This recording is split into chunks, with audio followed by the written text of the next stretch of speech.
তো চলো হোটেলের যেই রুমে রয়েছি সেই রুমটা ছোট্ট একটা রুম ট্যুর তোমাদের সাথে শেয়ার করে নিই। এসো।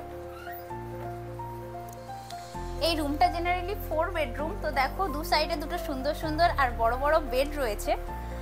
আর এই সাইডে চলে আসা যাক, এইখানে রয়েছে কিন্তু একটা বেশ বড় উইন্ডো।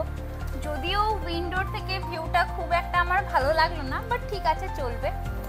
আর এই সাইডে একটা রয়েছে টিভি, এখানে রয়েছে টিভি ক্যাবিনেট, এখানে টুকটাক জিনিসে ভর্তি হয়ে গেছে অলরেডি। চলো এদিকে আসা যাক একবার। এইখানে রয়েছে একটা বড় সাইজের, খুব বড় না, মানে 2-3 দিন স্টে করার জন্য ঠিকঠাকই আছে, একটা ওয়ার্ড্রপ আছে। আর ওয়ার্ড্রপের মধ্যে কিন্তু ওইখানকার ব্ল্যাঙ্কেটগুলোও রয়েছে। আর এর নিচে রয়েছে ছোট্ট মিনি ফ্রিজ।